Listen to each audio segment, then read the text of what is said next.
Hello, everyone. Welcome to the 16th episode of Truth Tracker, a podcast dedicated to combating misinformation within the political scene of the United States of America.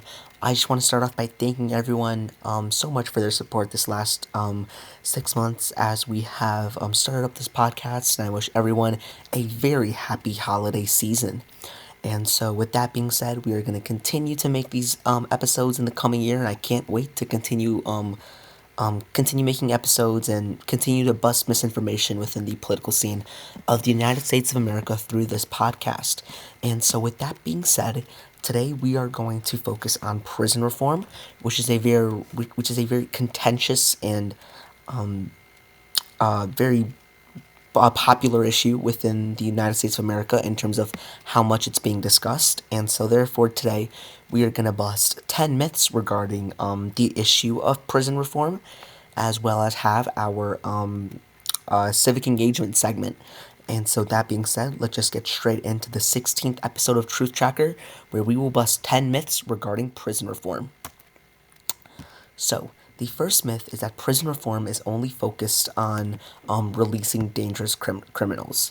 Now, prison reform is not about releasing dangerous criminals indiscriminately, but instead about rethinking how the justice system deals with different types of offenders. And so the focus with prison reform is often on balancing public safety with rehabilitation efforts that prevent future crimes. Prison reform often involves, reviewing sentencing laws, creating alternative sentencing programs, and providing support for the successful reintegration into society for inmates.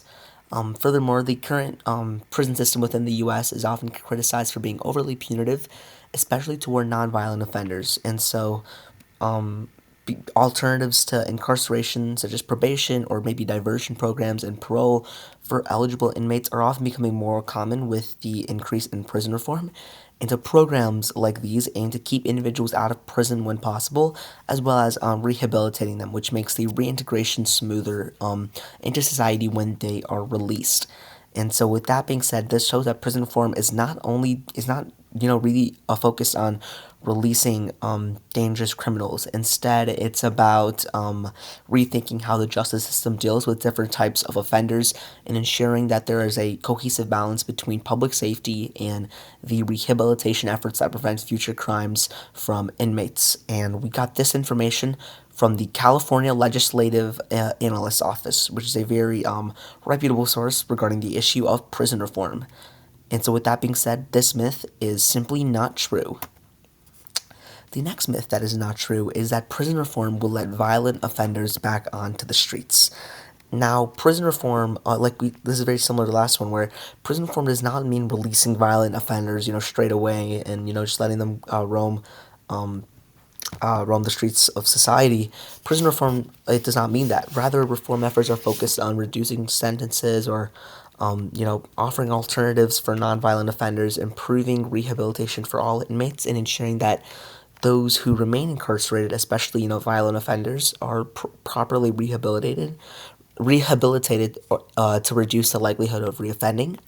Furthermore, violent offenders are typically, actually, this is a very good myth. There's also the myth that violent offenders are eligible for early release under most prison reform proposals, but violent offenders are actually not eligible for early release under most reform proposals unless they demonstrate significant progress through rehabilitation programs. And so, efforts like parole, reentry programs, and alternatives to incarceration for nonviolent offenders prioritize public safety while helping rehabilitate inmates who pose a lower risk than violent offenders. And so, simply put, this myth that prison reform proposals will let violent offenders back on the streets is simply not true. It will not let violent offenders back on the streets. It will balance public safety while helping rehabilitate inmates who pose a lower risk to society. And so, with that being said, this myth that prison reform will let violent offenders back onto the streets is simply not true. The next myth is that prison reform is just about being lenient, or is focused on being lenient on crime. So, this is simply not true, as prison reform actually aims to reduce crime through more effective rehabilitation, which in turn reduces the likelihood that an inmate commits a crime again, because evidence shows that long prison sentences without any major rehabilitation programs don't lower crime rates among inmates at all. And so instead, through focusing on rehabilitation reform and prison reform, this will help people reintegrate into society and reduce the likelihood that they will commit more crimes in the future. Like we said previously, the current U.S. system is often criticized for being overly punitive, especially towards nonviolent offenders. And so, through implementing effective prison reform proposals such as alternatives to incarceration, such as probation or diversion programs, or parole for eligible inmates, individuals in the prison system will be able to will be able to rehabilitate in an effective manner and reintegrate into society in a very smooth manner. And so this will allow inmates to reintegrate into society as well as reducing crime. And so the myth that prison reform is focused on being lenient on crime is simply not true. Instead, it will reduce crime through focusing on rehabilitation. And we got the information for the last two myths on, or the for the second myth, we got this information from the Ohio Department of Rehabilitation and Corrections, and we got the information to bust this myth on the from the National Institute of Justice. So these are two very reputable sources that are very knowledgeable on this issue. The next myth is that prison reform means releasing all prisoners early. Now, prison reform is not about releasing all prisoners, especially those who pose a threat to public safety. Rather, it involves many prison reform proposals often involve revising sentencing laws, offering parole or rehabilitation programs, as well as creating alternatives to incarceration for nonviolent offenders. And so, the goal of prison reform proposals, like we said, is to ensure that those incarcerated have an opportunity to rehabilitate back into society, as well as making sure that the sentencing for their crimes are fair and proportional to the offense. And so the misconception that prison reform means often means letting all prisoners out early stems from the confusion between reducing mass incarceration and ensuring that those who have served appropriate time can be reintegrated into society. Many prison reform proposals are simply focused on ensuring an effective rehabilitation and reintegration into society for prisoners. And so, with that being said, this myth that prison reform means releasing all prisoners early is simply not true. And we got this information from the Associated Press, which is another very reputable source regarding this issue. And so, with that being said, this myth that prison reform means releasing all prisoners is simply not true. This next myth is that inmates don't deserve better living conditions or health care. And this is a myth that is held by many people within our country. But the simple fact of the matter is that prisons are a place for punishment and rehabilitation, but inmates are still entitled to basic human rights. And recently, a poll was taken where around 30% of Americans believe that inmates don't deserve better living conditions or health care. This is simply now, the fact of the matter, simply put, is that prisons are a place for punishment and rehabilitation, but inmates are still entitled to basic human rights such as, healthcare and decent living conditions. Neglecting their physical and mental health only worsens the long-term costs of the justice system, creating a revolving door of incarceration, as people will just tend to keep on committing crimes over and over again. And so, for example, studies have shown that inadequate healthcare, overcrowding conditions, and a lack of mental health services within prisons contribute to a higher rates of violence, self-harm, as well as the probability to commit a crime again. Furthermore, denying prisoners proper medical care and placing them in unsafe conditions violates basic human rights. And so, therefore, prison reform proposals will ensure that prisoners have adequate living conditions and basic human rights, such as healthcare, this will help them in order to ensure the fact that they are receiving proper care while in prison, as well as being rehabilitated and eventually reintegrated back into society. And so, this myth that inmates don't deserve better living conditions or healthcare is simply not true. And we got this information from Reuters. The next myth is that prison reform will lead to a rise in crime. Now, prison reform measures such as reducing sentences for nonviolent offenders, providing alternatives to incarceration, and focusing on rehabilitation have actually shown the ability and potential to reduce the chance that people will commit the same crime again, and thus, in many cases, lower crime rates.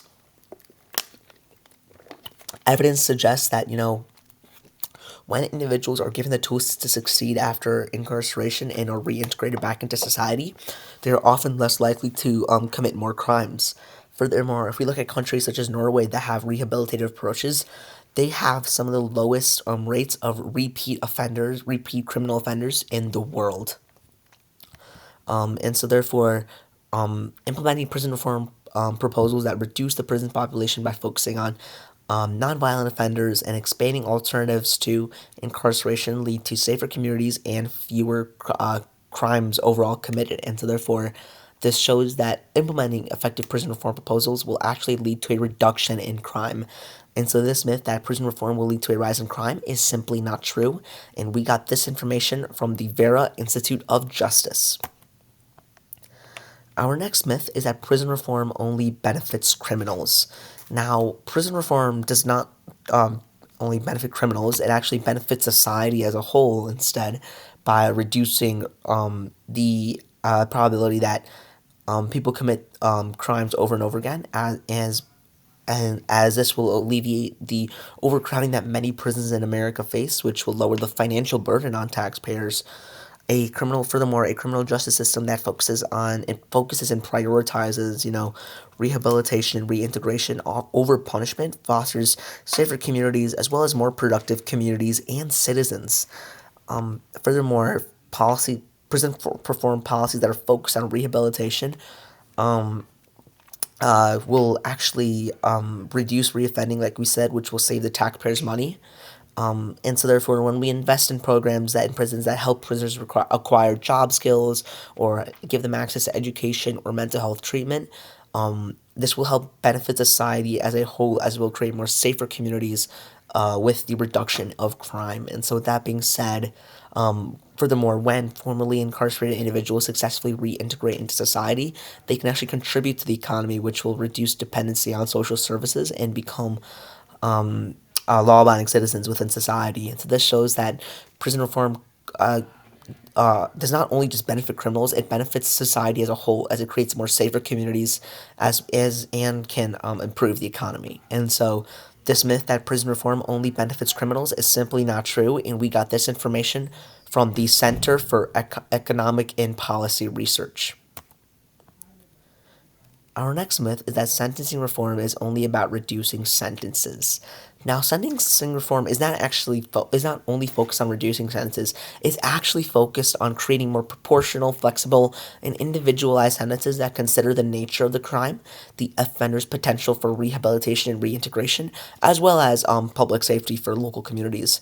And furthermore, many sentencing reform proposals involve reducing mandatory minimum sentences, offering parole options, and creating alternatives like drug courts or mental health courts for offenders who are not a threat to society. And so, sentencing reform often involves rethinking the automatic long sentences for all crimes that is present in so many places within the United States of America. Sentencing reform proposals can save money in the long run and reduce the prison population without compromising public safety. For example, many states have implemented second look policies where inmates can be reassessed after serving a portion of their sentence, allowing for the possibility of reduced sentences based on behavior and rehabilitation progress. And so this ensures that sentencing reform proposals can create safer communities and ensure that the rehabilitation and reintegration into society for criminals, for inmates, is done in an effective and efficient manner. And so, with that being said, this myth that sentencing reform is only focused on reducing sentences is not true at all. And we got this information from the National Conference of State Legislatures. And so, a pattern that you can see with all of our sources that we're using again is that throughout this whole episode is that we have ensured that we are using very accurate and reputable and verifiable sources to bust these myths, as these sources are very knowledgeable on the issue of prison reform and will and like I said, are fact checked and but yeah, they produce information that's fact checked, and because of those reasons, they're very accurate and reputable sources. And so, therefore, when you're consuming information, especially across the media, on the issue of prison reform or really any other issue, it's important to always seek out, it's always important to seek out sources that are very knowledgeable on the issue that you are trying to seek out, such as prison reform, as well as are fact checked and have a good reputation for avoiding misinformation and producing accurate information. And so, furthermore, another thing you can do is make sure to double check all the information that you are receiving from your sources, just to make sure that the information that you are consuming is accurate. And so, with that being said, let's go on to the next myth, which is that so the next myth is all prisoners should be incarcerated. Now, this is a myth that is promoted by the fact that over 37%, or sorry, 30, yeah, 34% of prisoners are are all 34% of prisoners should be incarcerated, and that was a recent poll taken by the Pew Research Center. And so but in fact, the U.S. prison population includes a significant number of nonviolent offenders, including those convicted of drug related crimes, property offenses, and even technical violations of parole. And so, instead of being incarcerated, many of these individuals could benefit from rehabilitative programs or alternative sentencing rather than long term incarceration created by, it's rather than long term incarceration. And this can be achieved through advocating for effective prison reform proposals. Furthermore, according to the Bureau of Justice statistics, about half of the individuals incarcerated in U.S. prisons are nonviolent offenders, and so these individuals are much better suited for diversion programs, drug courts, or rehabilitation-based sentences rather than incarceration in prison. And so, shifting to alternatives to incarceration for nonviolent offenders especially has been shown to reduce overcrowding, allowing prisons to focus on serious offenders and improve public safety. And so, this myth that all prisoners should be incarcerated is simply not true, as through advocating for effective and prison reform proposals, we can create safer communities and ensure that all prisoners do not need to be incarcerated. And we got this information from the Bureau of Justice Statistics. Our final myth for today is that prison reform means that there will be fewer punishments for bad behavior in prisons. So, prison reform does not mean eliminating punishment for bad behavior in prisons. Instead, it seeks to provide more rehabilitative alternatives to punitive crimes. Prison reform focuses on addressing underlying issues that many inmates face, such as drug addiction, mental illness, and education deficits, rather than relying solely on punitive measures such as incarceration. Furthermore, rather than removing consequences for bad behavior, prison reform instead emphasizes using those behaviors as indicators for needed interventions. For example, prison systems that incorporate mental health assessments and treatment may reduce outbursts caused by untreated conditions. Furthermore, through incorporating more rehabilitative programs such as anger management or addiction counseling, prisons will often have fewer violent incidents over time, and so this ensures that prisons are becoming more safer while still maintaining punishments for bad behavior.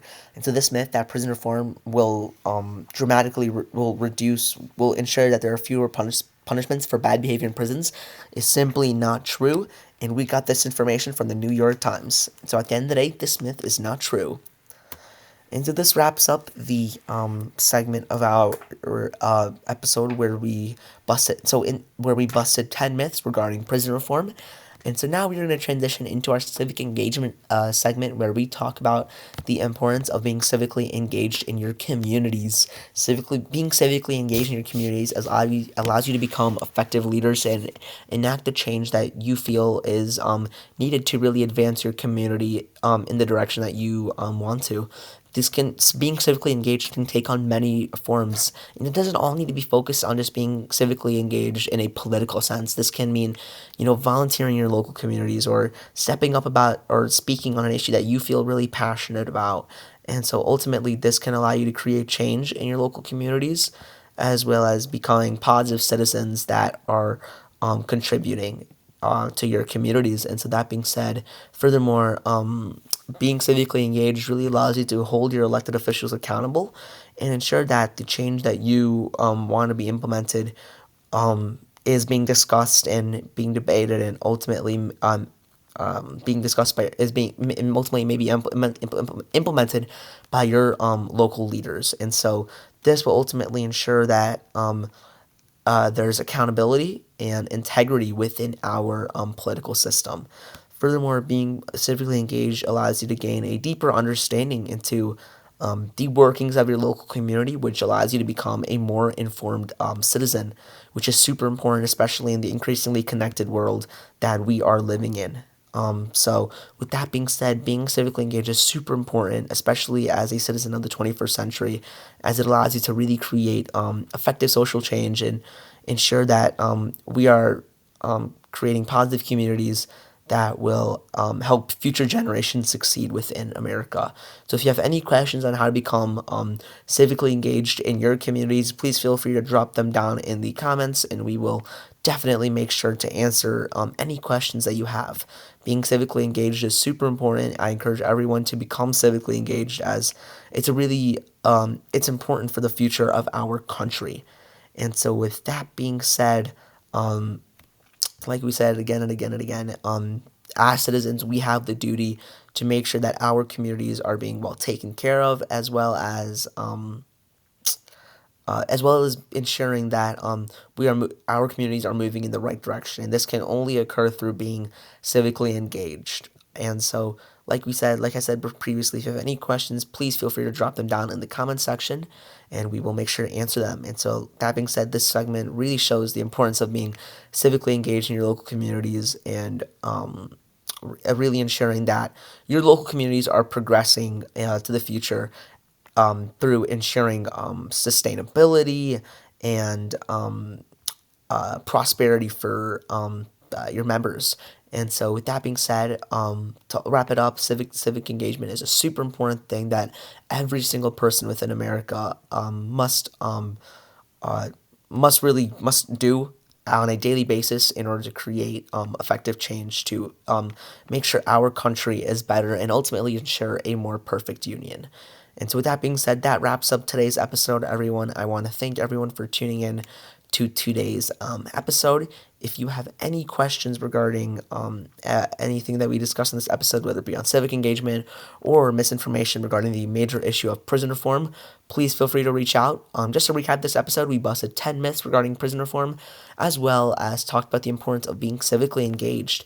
If you enjoyed this episode, please feel free to like it, as well as subscribe to the channel and turn on post notifications that way you can be notified anytime we upload our next episode. And so, with that being said, that would mean a lot, everyone. And so, I really appreciate everyone's support. And so, as we head into the new year, I just want to thank everyone for all the support they've shown for the podcast. And we're going to continue producing episodes into the new year. And I'm really passionate about this. So, thank you so much, everyone, for your support. And thank you so much for watching. And have a great day.